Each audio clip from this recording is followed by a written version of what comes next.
This is the J. Scott Outdoors podcast on Western big game hunting and fishing, brought to you by GoHunt.com Insider. Research faster, hunt more. Go to GoHunt.com/insider and join today. I'm your host, Jay Scott, and I live and breathe hunting and fishing, spending half the year in the field experiencing God's creation. I hope you'll enjoy hearing about our adventures. Welcome to the J. Scott Outdoors podcast. Today I have a friend of mine, Cody Wetmore from Bozeman, Montana. Cody is a fireman in Bozeman, and I met him last year while I was with Jason Harrison. Cody and Jack Anderson were guiding Jason on his elk hunt from Kuyu, Jason from Kuyu, and at the Climbing Arrow Ranch out of Bozeman, Montana, just a phenomenal place. And I met Cody there, and Cody is a very accomplished hunter and young guy that's energetic and has a whole life of hunting in front of him, but he's already done a bunch of hunting. I wanted to talk to him this morning. So, Cody, how you doing? Doing well, Jay. How are you? Oh, doing just fine. Anxious to have you on the show this morning and excited, and wanted to ask you a little bit about your background, how you started hunting. Yeah, so I have actually grown up my whole life in Montana and lived in Bozeman, and my family had a ranch just outside of Bozeman, and my dad wasn't a big hunter. He actually didn't hunt too much until after he had me, which was at the age of 45. I was a little bit of a surprise, if you will. And so he began hunting then, and I remember just when I was young, just being so excited. I remember just when he'd bring home one of his first elk. It wasn't, a raghorn or something, but just getting really excited about that. And then just as I grew up and I began, to be, I guess, like 8 or 9 years old, he would, I'd hear him in the morning getting ready for hunting, and he'd try and be so quiet because he didn't, he wanted to go hunt. And I don't know if he really was, I thought I was quite ready. And then one day he finally said, yeah, let's go. And I was very little. And we went on a little walk up on the ranch, and we didn't see anything. We cut a big lion track, and there was no deer, no elk, nothing around. And he was kind of bummed out. And on our way back, there was a little 5-point bull sitting there, and he was laying down right on the trail we were walking on. I grabbed my dad. I'm like, Dad, look, like there's a bull right there, just a little guy. And I was just jacked. I mean, and my dad's like, no, it's just me and you. I can't get this thing loaded. I'm 50 years old or whatever. And and I looked at him with tears running down my face, and I said, Dad, there's a bull. You got a gun. We're hunting. What are we doing here? And he kind of didn't have anything, and he put the old crosshairs on it and killed that bull. And ever since then, I was just like, man, that was just the coolest thing I've ever seen, and I want to do that the rest of my life. And as I kind of just grew up on the ranch, shooting gophers and coyotes and just like that kind of stuff, turned into deer and elk. And then as my buddies got into it a little more, and right when I got into I was about 10, I don't know, Brendan Burns, a good family friend of mine and very accomplished hunter, was a project manager for one of my dad's jobs, and he took me on like a turkey hunt when I was just really little. I don't know how he put up with me, but just all these hunts, being exposed to it over and over again, I knew that was, what I wanted to focus a lot of my energy and time on as I grew up. And I think that's a good testimony for everybody listening. I mean, we've had so many stories on the podcast where other people have spent their time and taken kids hunting and gotten the fire, burning in their bellies for hunting. And it sounds like, with your dad and with Brendan, doing the same thing, it just opened the door for you to really experience hunting. And I want to encourage the listeners out there to take a kid hunting and fishing. And even if they are too young and you feel like it is kind of a pain in the rear end to take them, that experience that they enjoy could set a fire in them and get them to enjoy hunting and fishing for the rest of their life. So That's cool that they did that for you, Cody. Yeah, it was awesome, and it just grew from there to what it is today, and I can't wait to see where it goes. Yeah, that's awesome. Cody, now you also guided a stint in Alaska. Is that true, in the Brooks Range? Yeah, I was actually just kind of assistant guide and packed for in the Brooks Range for Rick French for a little bit, and that was a great experience. That just definitely, all these things just solidify that, like, how great the outdoors are, and hunting and the places it'll take you. And on that, were you mainly doing Dall sheep hunts or bear hunts, or what were you doing? We were after Dall sheep and primarily, and then grizzly bears if they presented themselves. And how long did you do that? For one season, or how long did you work? I did it for one season, and then I actually got hired on the fire department the following season. And being the low guy on the totem pole, it was really kind of difficult to get time off. So that kind of put a damper on my Alaska, because everybody on the fire department wanted to have that month of August off to go to the lake or go camping or what have you. So I was kind of stuck at work. Yeah. And you've been on the Bozeman Fire Department now for how long? I've been with Bozeman for just almost 3 years now. And then I was up in Helena for 2 years before that. And being 24 years old, I mean, you jumped right in out of high school. You jumped right into firefighting. How did you get your start in that? Did you do wildland first, or did you tell me a little bit about that?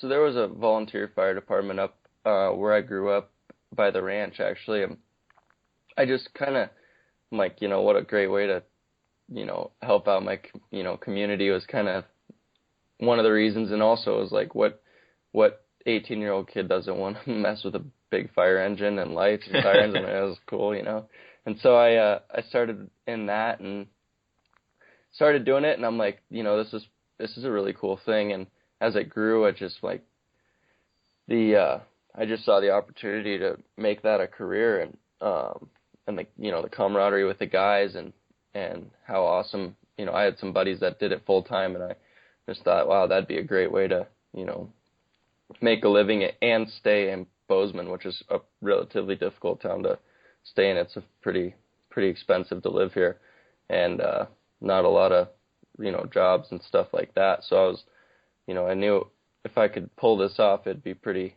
good way to keep doing what I'm doing. And I just went to college for 4 years, and ended up graduating and got hired that fall. Awesome. That's awesome that you're a firefighter and giving back to the community, and an awesome opportunity to have a job where you can take some time off also and do the things you love, like hunting and fishing. And you're quite an accomplished hunter. You have 8 Montana bulls to your credit, 12 Montana bucks, 10 Montana antelope, 2 Montana bears, and a mountain lion. Out of those, what would you say is your favorite to hunt? Oh, by far bulls. And that goes back to Burns, and Brendan Burns, man. The guy is an elk machine, and that has definitely rubbed off on me through the years. Yeah, and so you primarily like archery elk hunting, right? Absolutely, yeah. Bugling bulls are probably the coolest thing in the world. And how old were you when you shot your first bull with your bow? I was 14 years old. Were you by yourself when you shot it, or tell me the story? I was. We had a resident herd on the ranch that they used to go they'd come down to our alfalfa fields every night and go back up, and I had no idea what I was doing. I was shooting 45 pounds out of some marten or some bow I had then, I don't remember. But they would come down this trail every night and go back up, and I saved up some money, and I bought one of those ground blinds out of Cabela's catalog, and like a tent. And I went in, one day I went up and I put it next to the trail, like 20 yards off the trail, thinking, oh, let's see what happens. And this other neighbor of ours, he had sat in it the night before and shot a bull, and I'm like, well, obviously it works. So I went over, and that night I sat in it, and sure enough, here came the 300 head of elk down to our pivot, and they walked right by me, and I at that time, I'm shooting the first bull that walks in front of me, and it was just a small little 5-point raghorn, But 14, I'm like, I let the carbon fly, and the thing ran about 50 yards and tipped over, and I couldn't even believe it. I'm like, that is by far the coolest thing I've ever done in my life. That's awesome. And then you've shot quite a few bulls since then. What was your next hunt after that? And did you hunt at the ranch, or did you get a little more wilderness experience, or what did you do? I hunted at the ranch a bit, but I killed a couple bulls like that, just patterning them, watching them what they do, and doing that. And then I don't want to say it got boring, because it's always a rush, but I wanted to try some different stuff. And I had hunted with Brendan, and he had kind of told me just camp on them when they're bedding, or just don't leave them. And so I ended up following the elk. The next or 2 seasons later, I followed the elk up, and I was way up in their bedding area and hanging out and camped on kind of a clubhorn bull for all day. And I remember him saying, like, if you can get within 50 yards of a cow and he's the herd bull, you're going to kill him. He's going to come check those cows. And I just kept remembering that. And I'm laying there, and it's like 85 degrees. I was just cooking. And I got within this really close to this cow, and I sat there and sat there and sat there. And pretty soon he came bugling over it, a few hours later, and I killed that bull. And that's when it really hit me that, like, these elk are killable, not just on, waiting on their highway, but to, like, get in there, get intimate with the animals, and really, focus on one big bull and kill it. And it kind of was an eye-opener for me. And then, last year when we were with Jason and I was following you guys around, shooting a little video and some photos here and there, we just had an awesome time. It's an amazing place, and obviously Jason is a great guy and great hunter, and those bulls were going crazy, weren't they? Oh yeah, it was nonstop. It was awesome. And you're going to be up on the ranch this year also guiding? I am, yeah. I'll be up there. I've actually got a goat tag in Utah, and then I will be there as soon as I get done with that. No kidding. What goat tag do you have? I end up winning the raffle at the Western Hunting Conservation Expo for the Willard Peak early season goat tag. When does that start? September 7th. Oh, that's awesome. And how long of a hunt is that? I believe it's the 7th through the 22nd of September. So that's going to cut into your elk hunting a little bit. Yeah, Montana elk season opens, I think, the 5th or 6th, so it's going to be tight. So is your plan to go down and hunt right away, or hunt elk and then go down and hunt goats? Well, yeah, I've got an obligation on the CA ranch there for a hunt. I kind of got I told him maybe if I could sneak away a few days of the first of Jason's hunt if I haven't killed a goat yet, then they were okay with that. But I definitely have to be back, I believe, the 18th to guide a couple guys. So awesome. I've got to use my time wisely, but I'm hoping to get one killed, put some time in, find a good one, get one killed, and then get home and get up there to be with Jason again this year. The goat hunt that you're going to be going on, have you gotten some good intel, or have you been down there scouting or gathered any information yet, or what's the story? I have, and actually it's pretty amazing. Like, I didn't even know I drew the tag, and a friend of mine, Brady Miller, wrote on my Facebook, and he said, hey, go, he said, I'm not going to spoil it or anything, but you need to go check the draw results for the Utah for that game expo. And I'm like, okay, so I ended up getting it. That piqued your interest, I'm sure. Yeah, because I got up at like 5 in the morning. I rolled over in bed and saw that, and I'm like, holy cow. And so I went on and I saw it, and I'm like, you got to be kidding me. Well, he had put it on my Facebook, so it was pretty public knowledge that I got this tag. And so all of a sudden these messages started rolling in, and all these people are like, hey, I live right there. I look at these goats every day. Hey, I had that tag 2 years ago, and, on and on and on, just flooded with information.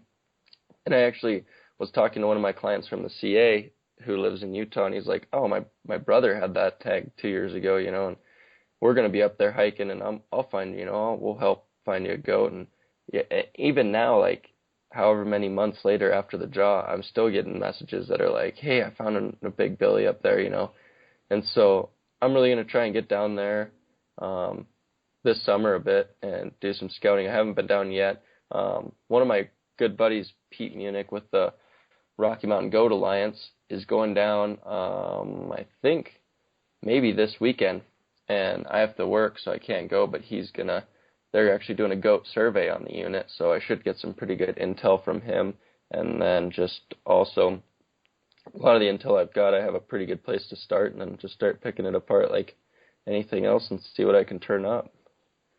Awesome. And is Willard Peak one of their better units in Utah? I believe so. I think Beaver's right up there, but yeah, from my understanding, Willard Peak's got some phenomenal goats on it. So. And it's an archery tag? It's any weapon tag, but I'm going to give it a good college try with a bow for sure. What bow are you shooting, Cody? I'm shooting the Hoyt Carbon Spider. Nice. Will you change your setup at all for the goat hunt or for the elk, or since it's so close to elk season, will you just take your elk setup? Yeah, I think I'm just gonna take my bow the way it's set up right now. It's been shooting awesome, and I hunt some elk up here and some pretty nasty stuff, and it does pretty well. I like how it shoots. I like the way I've got it set up right now, so I think I'm just gonna run it like that on the goat, then just slide right into elk when I get home. Yeah. What? How many pounds are you shooting, and what broadhead and what arrows are you shooting? I went against Brendan's advice, and I'm shooting an 80-pound Hoyt right now, which I don't know how long that's gonna last. My shoulders don't like it, but I think I'm gonna shoot that this season. Brendan kind of wants me to get a 70-pounder, just because I think I would shoot it better. But I'm shooting just an 80-pound Hoyt Carbon Spider 30. I'm not a big guy. I'm only 5'9", so I like that shorter axle to axle. And then I'm shooting the injection arrows and the Ulmer edges. I stocked up because it's my understanding that Dan Evans is not making those anymore. And so I've been, even last year, I shot the same exact setup, and I was just dumbfounded. Those injection arrows they're a little bit smaller diameter than the Axis, and just the amount of penetration you get, shooting side by side and into a block target with your buddies. And I think I have the shortest draw length at 27 inches as opposed to any of them, but my arrows are going in just as far, if not deeper, and shooting those injection arrows, which has really been impressive to me. Guys, let's take a quick break to hear from one of our sponsors. Guys, I want to thank GoHunt.com Insider for being the title sponsor of this podcast. And I wanted to let you know that when you sign up for the Insider, you can get a $50 KUIU gift card. All you have to do to get the KUIU gift certificate is go to www.gohunt.com/insider, click on the blue Join Now button, and use the promo code JScott at checkout, and they will send you electronically a gift card, $50 to use at KUIU. I wanted to give you guys a chance to hear Dave Loescher, the head of the Go Hunt Insider, as he's talking about the state profile section of the Go Hunt Insider. Let's hear from Dave now.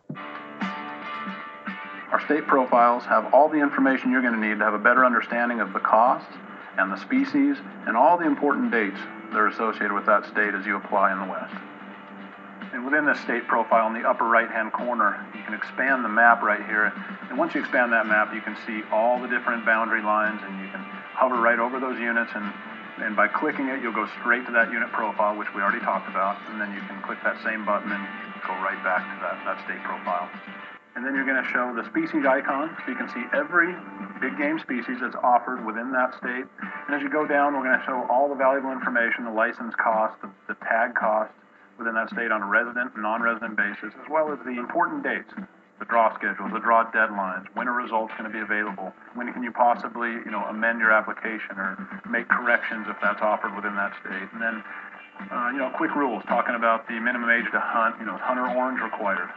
You have to wear hunter orange in the field. Also within the state profile, we talk about if there is a landowner tag system that's in place. And then we also give you the information about the tag lottery and exactly how the draw system works. Do they accept credit cards? Can you withdraw your application? Party applications, how many hunters can be on that? Good information that you really need to know. Again, it's a quick reference to improve your odds, to increase your odds. You're going to have to be applying in all the different states, and this is a great resource for you, the user, to be able to gain an understanding of each state and get the information you need. And the goat hunt, is it your expectation that those goats will be all above timberline, or do they filter down into the timber at all? Doing some research and talking to people, it sounds like there's kind of some meadows and timber that these goats frequent, and they're kind of spread up throughout, and it's a pretty big, not a huge unit, but it's big. It's like Ben Lomond Peak, Willard Peak, and then it keeps going north of that a little bit, and it seems like you kind of have goats everywhere, like anything. You kind of get some down in the timber, and then you have some way up high. And so, until I get down there and start picking it apart, I'm not totally sure. But from my research and looking at pictures and video on YouTube and using my resources, it seems like they're pretty, down in the timber and fairly huntable with a bow. Awesome. Now, I know you went on a pretty epic goat hunt, in the last couple of years with your buddy Matt. Tell me a little bit about that hunt and kind of the adventure that you guys had on that. Yeah, that was a wild deal. That was it was last fall, right before elk season. We'd both been putting in for tags, but being 24, I don't have a ton of points, and neither did he. Now this is in Montana, right? Yeah, this is Montana, and I remember he was working he lived in Billings at the time, which is just about an hour and a half from Bozeman, and I texted him and I said, "Hey, did you check your stuff?" He only had he'd been playing college baseball, so he'd in Seattle and Oregon, and so he'd been not in Montana for a while, and so he hadn't really put in, and he only had a few points. But I'm like, I didn't draw anything, so I texted him. I'm like, "Hey, did you draw anything?" He's like, "I haven't even checked," and then he was at work. 5 minutes later, he calls me. He's like, "Hey, you want to go on a goat hunt?" I was like, "You got to be kidding me right now." And, I'd done the deer and the elk and the antelope and lions and all that, bears and stuff in Montana, but I'd never done really a goat hunt. I've heard about them. I've talked to buddies that have, but I'd never done one myself. And we got pretty fired up, and it was a pretty, the unit's the highest goat tags given out in the state, but it's got the most people that put in for it, and the odds are almost identical to any other unit.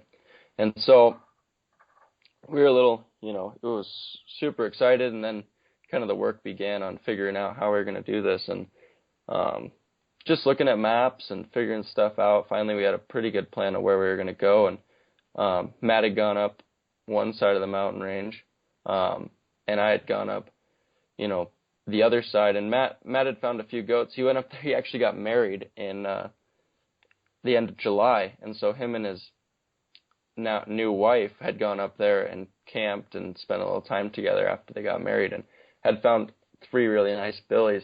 And I just got bored one weekend, and I'm like, I'm gonna go for a hike, and I packed up my stuff, and Brendan and I threw a kuyu pack together, and I was sitting right at about 22 pounds, and I went 26 miles in 2 days and did this big scouting mission up there, did a giant loop through the entire mountain range, and I found 52 billies altogether, or 52 goats, and there was 30, I found 30 some odd billies, and they're just piles of them, and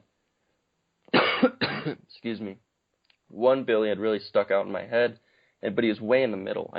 There's no easy way to get there. You got to go.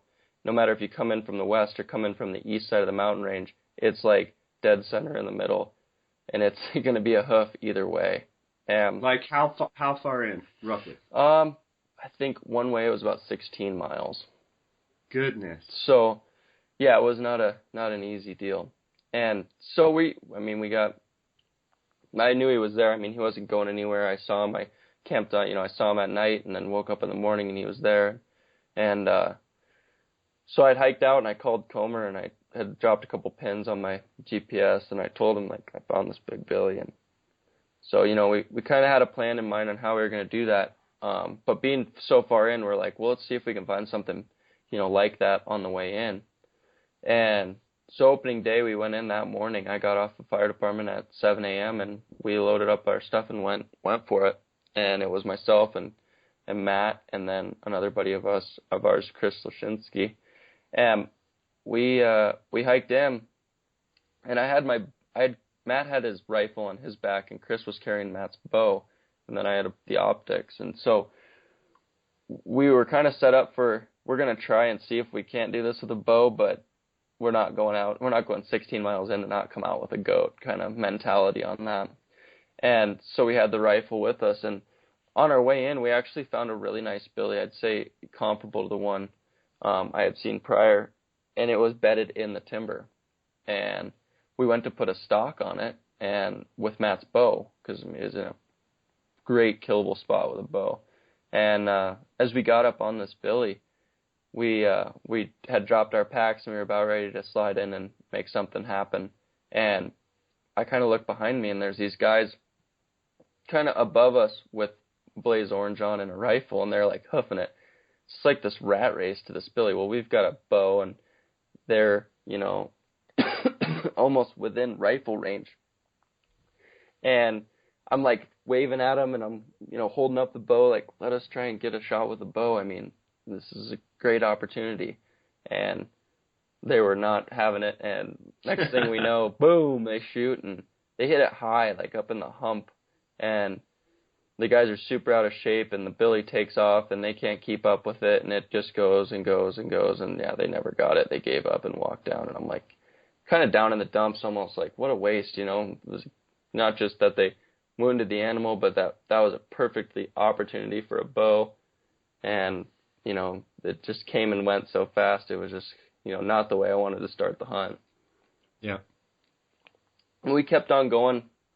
You know, we hunted that drainage for a while, for that hole the rest of that day and then the next morning. And we got on a lot of, you know, plenty of nannies and lesser billies were available. Matt and Chris hiked up, chased this one billy up the mountains and got themselves really cliffed out and kind of gnarly and just wasn't worth it. We saw there was 5 other goat camps in this one little drainage, you know, guys on horses and everything. And just like, man, this is not what I had in mind for a goat hunt. Like, this is not how I wanted to, you know, had pictured this going down. Guys chasing, you know, racing each other to a decent billy as he comes off the cliffs to feed in the evening is not, it just didn't do it for me. And so we made the decision that night, we're going to, you know, we were only about 9 miles in there. We made the executive decision. We were going to punch through and go over the top of this drainage and go back to where I had seen that one in the middle. And so we packed our stuff up and we headed in and, you know, you get to the top of this thing, this trail where it drops off the other side and it's like way down to the bottom and like the horse tracks stop, the people tracks stop, like everybody goes to the top there and they're like, the point of no return. Yeah, they're like, I don't think so. And, you know, us being 24-year-old kids, we're like, screw it. So we dropped off the other side and about halfway down the other side, we looked across canyon and sure enough, there was that billy I'd found a few weeks before.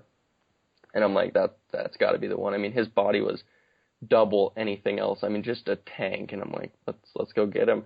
So we ran down to the bottom, which took a while and was a little gnarly, and dropped our stuff and kind of went up and around and flanked this hill and came over the top, and there was goats everywhere. It was like goat paradise. I had no idea. There was like 15 nannies and kids feeding below us, and this big billy was kind of making his way above us, and he was like 300 yards, and I'm like, I mean, I don't know if we're going to get a shot with a bow or not. That's a really big billy, Comer. I'd shoot him, and so he laid down and made a perfect, you know, beautiful shot, 450 yards. And I was blown. He's shooting a 300 Win Mag, and that goat, I mean, I've always heard people say they're tough. That thing just humped up and took it and didn't even flinch. And I was watching blood run down. I'm like, you have to be kidding me. Like, that has to be the toughest animal I've ever seen. And he kept walking, and he rolled about 3 times and got hung up. You know, if he would have died right where Comer shot him, he would have been perfect. But he walked about 10 yards farther, and the only thing that saved him was one little pine tree that was on this cliff, and he was wrapped around that. And yeah, so that was right almost at dark on that second day, and we made our way over to him through the scree fields, and we had to go drop way down around this glacier because we didn't have crampons or anything. We were a little, we didn't really expect that. And as, we got over to him and we got him tied up, and, we're like, well, let's just, field dress him real quick, and then we'll go back and set our camp up, and we'll just deal with this in the morning because it was pretty cold. We were way up there. And so, yeah, the next morning we went and got some good pictures and skinned him out, boned him out, and we were back out. We did 16 miles that, after we boned him out and packed our packs, we hiked all the way back to the truck, so 16 miles in one day. And goodness.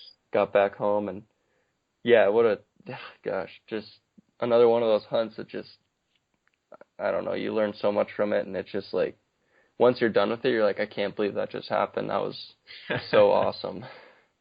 And how we're thankful to be 24. Yeah, no kidding. I even was sore the next day, and that's, yeah.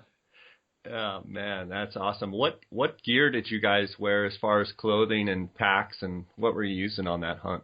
All of us are huge believers in the KUIU gear. I started with it when I was, in Alaska. When it first came out, I remember getting prototype stuff from Brendan, and, just to try, and ever since then, I've just been, it's a huge believer, and my friends ask me, what do you like, and I tell them, try this, and I have a bunch of it, and I'm like, here, wear this coat tonight and see what you think. And, oh my gosh, everyone just, this is the best stuff. And so, yeah, we were all KUIU'd up, head to toe. I was running the merino base layer, which I like hot or cold. It's not kind of nice.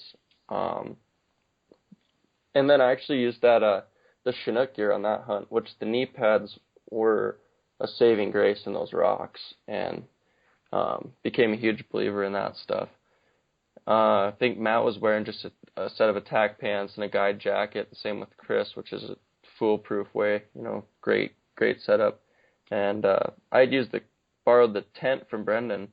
He told me to take his 2-man KUIU tent, and that proved to be awesome. Once you figured out how to set it up, I didn't practice or anything. I grabbed it from him that morning, and just that night was setting it up in the dark, and which was a little bit of a challenge. But once I got the method down on how to do it, that tent is rock solid, and it served my purpose really well, and it worked awesome on that hunt. Which pack did you have carrying that Billy out? We were Chris was in the Icon 7200, the Icon Pro, and Matt and I are both in Ultra 6000s, KUIU packs. And you guys split up the meat and all the gear and stuff and just walked out that day, that night? Yeah, we had all our gear. We split the meat Chris and I split the meat, and Matt carried the hide and the head, and awesome. Carried it out. Yeah, it wasn't light at all. It was really heavy. How long was that Billy? I think Matt said he was 9 inches, right at 9 inches, nice. 8.5, something like that.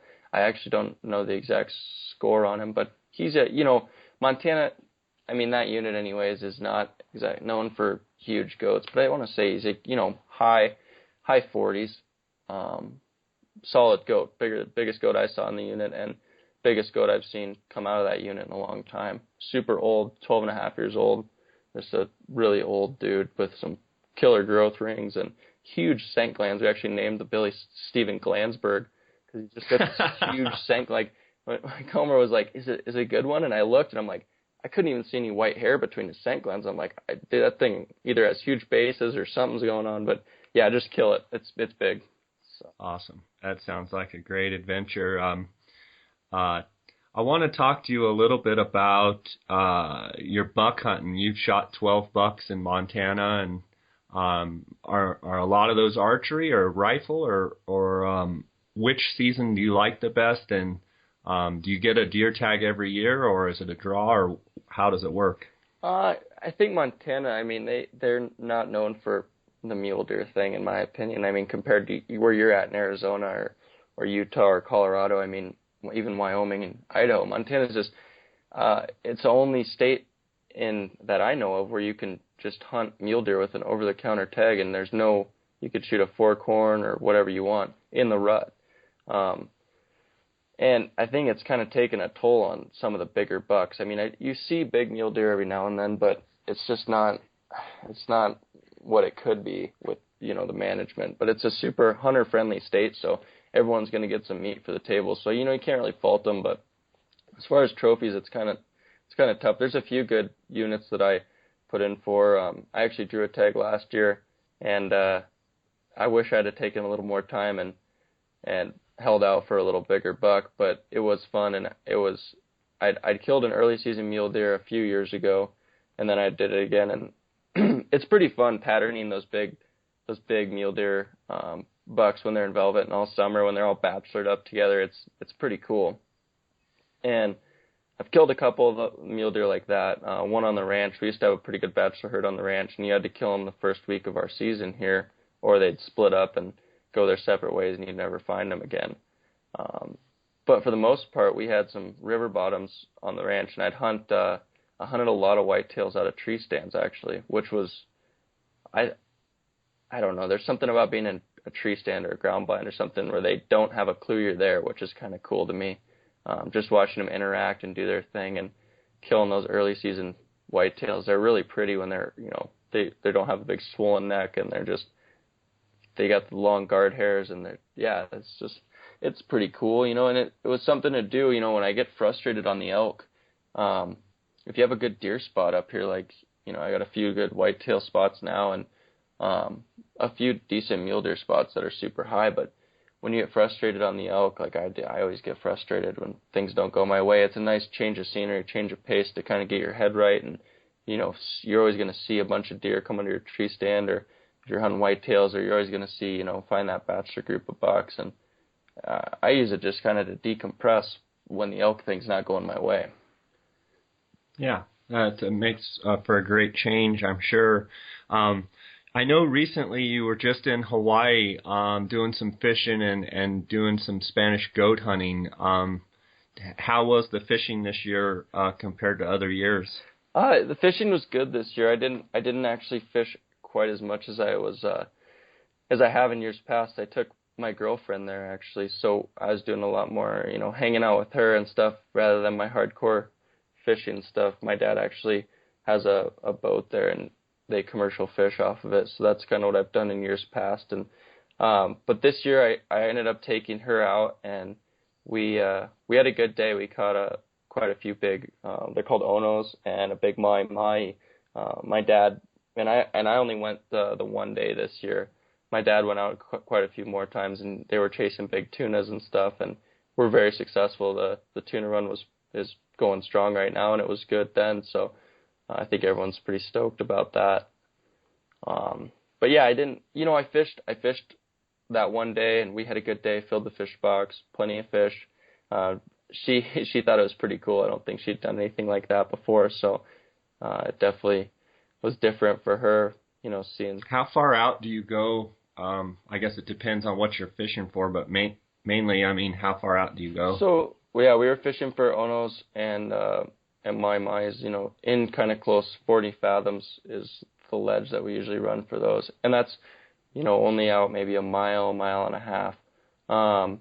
Which those fish are good and stuff, but a lot of the big fish that everyone chases there, the holy grail, are the big yellowfin tuna, the ahi, and they're usually out quite a bit farther. They catch them in close every now and then, but majority of them are out, 10 miles, 1,000 fathoms deep.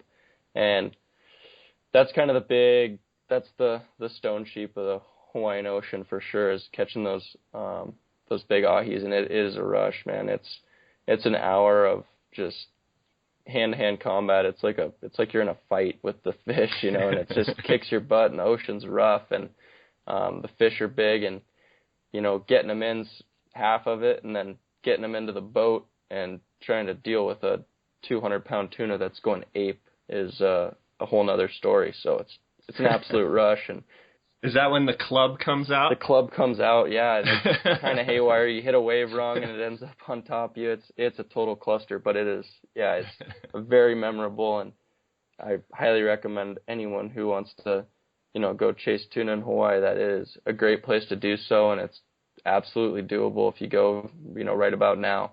First part of June, those tunas are running, and a lot of guys catch them, and it is definitely one to cross off the bucket list because it's phenomenal.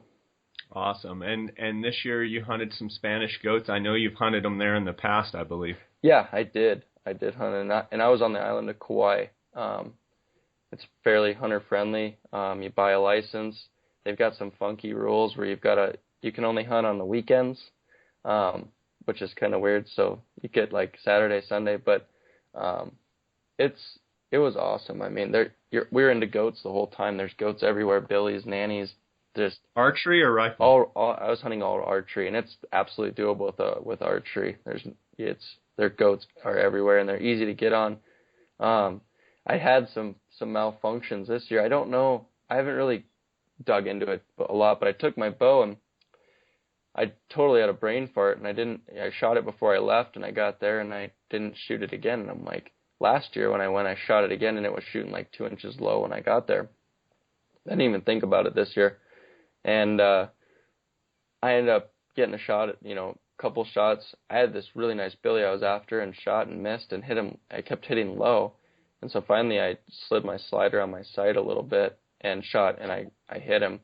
But it was, I don't know if it's the humidity or the altitude coming from Montana to there or something, but I don't know. It's consistent 2 years in a row I've been shooting low. And so I'm going to do some research and try and figure that out, because it would have made for a lot better hunt and a lot less carbon in the rocks if I had figured out, what was going on there. Now, when you hunt that, can you only shoot billies, or can you shoot both? You can, billies yeah. and It's like kind of like a depredation thing. There's just a ton of them, and so you can shoot anything you want. It's 2 per day, Saturday and Sunday. So if you went hog wild, you could shoot 4 in a weekend. But it's super fun, and it's, it was a nice way to, like I said, I took a vacation with my girlfriend and snuck away for a day, got on a billy. I mean, it was pretty awesome. And, if you just do some research and figure out there's like 3 or 4 spots that are easily, you can get to. I mean, it's a bit of a hike, and they're like the goats up in Montana here. I mean, they live in some nasty stuff, but if you're willing to get in there, you're definitely going to get into goats. You can hear them. They make the little, goat noise, and you can get right up on them, and it's a great way to lighten up the vacation and do something, Okay, well, you have to forgive me for this, but this one's teed up too high. I'm going to have to go ahead and hit this one out of the park. Uh-oh. Tell the story about the when you called Brendan on the phone about shooting a goat in Hawaii, I believe. So I didn't know the difference between a billy and a nanny and these Spanish goats. I had done no research. I showed up. A family friend was like, "Yeah, let's go." And so we slide in on this goat, and there's like 5 goats together, and I'm like, "Holy cow, that one's got like decent horns." I mean, I'm coming from Montana where the billies and nannies look almost identical. So I smoke it, and I first thing I do is I run up and I take a picture of it and I send it to Brendan because I had cell service, and he calls me on the phone, and I answer the phone. He's like, "What's up, Nanny Hammer?" I'm like,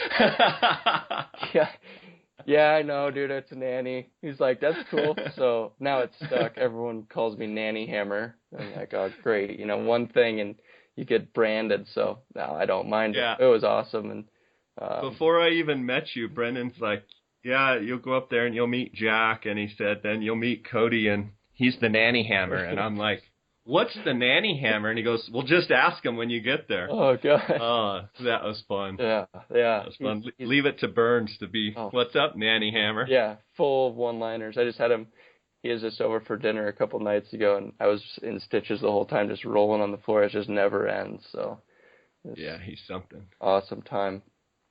He's something. Okay, so upcoming hunts, you've got your goat hunt. What else do you have on the horizon coming up? I've got the goat hunt. Yep. And then hopefully get back and hunt with Jason for a little bit and help him kill another monster like we did last year. And then after that, I've got the 2 guys from Utah, and one of them, I'll guide one of those guys on the CA, and that wraps up, I think, the 22nd. And then I'll probably work one shift, and then I've turned up a really good spot last year. Towards the end of the season, after you guys left last year, I turned up this spot that I kind of just picked a spot on the map that looked like it'd be good, and went there, and it was phenomenal. I was into bulls the whole time, and so I'm really hoping that that has the same things going for it again this year. So I'll probably head straight up there and try to kill myself an elk. I've got a late season deer hunt kind of set up with my buddy Matt. He's got a pretty good mule deer area that he's turned up, and so we're probably going to go try and hunt some elk together and then go do the deer thing later in the season. And I think that's kind of it. I was going to do some sheep stuff earlier, in early September, but since this goat thing came along, and I've just, I want to focus on that. It's the once in a lifetime Utah tag, so I really want to treat it as such and put my time in and see what I can do. Absolutely. Well, I wish you the best of success on that, and I want to finish talking about Jason's hunt on the CA last year, and that bull that he killed, a 371 bull. I mean, Montana, they kill some great bulls, but definitely that's towards the upper end of bulls there, isn't it? Oh, absolutely, yeah. I mean, you hear of a few, like that every year, but it's not as common as anywhere else. Yeah, and after we left, you had a hunt with two other guys and killed a couple more great bulls. When do those bulls finally start winding down? It's weird. I mean, even into rifle season, they'll sometimes be cranked up. It's just I wish I knew why they do it and what triggers it, but we'll have bulls bugling up there, into almost into November, like definitely late October. They're still, every now and then you'll hear a screamer. So it's just, I'm not totally sure like why or what, but it seems like they'll shut down for a while and all of a sudden they'll fire up. So I think maybe a cow comes into heat or something and they tee off, late.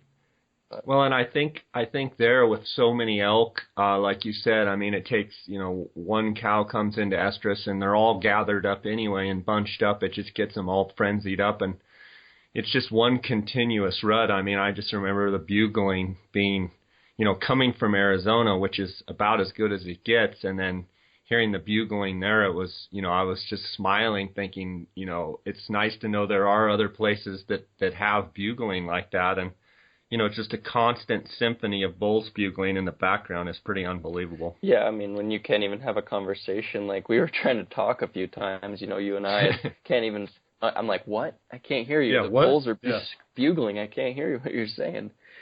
So, yeah, no, it's an awesome place. I actually had the opportunity to take my dad up there. They had a cancellation the last week of rifle season, and so I went up and hunted the CA with him. And we ended up killing a big bull, like 365 and 3/8, the last week of the season, and it was a totally different experience, which was kind of cool because I'd never seen it like that. So that's pretty fun.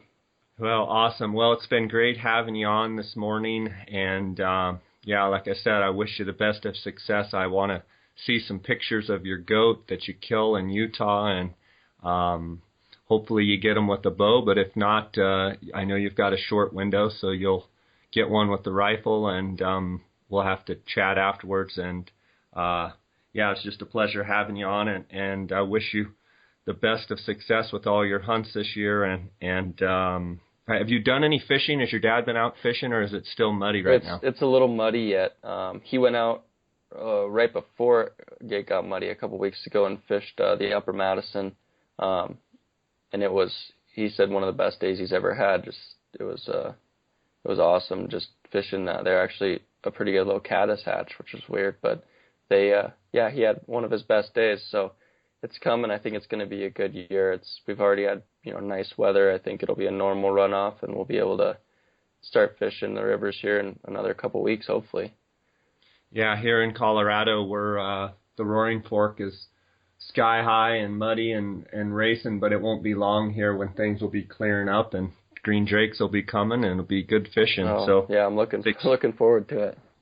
Yeah, exciting times. Well, you take care, buddy, and thanks for being on this morning. Yeah, thanks for having me, Jay, and good luck to you this fall as well. Look forward to hearing about it. All right, buddy. Sounds good. All right, thanks. Take care. Yep. Bye. Well, guys, that was a great episode with Cody out of Montana, and I'm excited to see how he does this year on his goat hunt in Utah. And he's a real up and comer in the hunting industry and just a super nice guy and a very talented young guy, very talented hunter. And it was great to hear from him. Guys, I want to thank you guys for listening to this podcast. Thank you for all your support. I get questions and emails every day, comments on my email at jscottoutdoors@gmail.com. Great reviews on iTunes and comments and 5-star ratings and just overwhelming support. I want to thank you guys for that. I also want to thank our sponsors, our title sponsor, GoHunt.com, Insider, for all that they do with this podcast. And remember to use the promo code JScott when signing up for the Insider. You'll receive a $50 KUIU gift card. Also want to thank Deadeye Outfitters. DeadeyeOutfitters.com is a lifestyle hunting apparel company for hunters by hunters.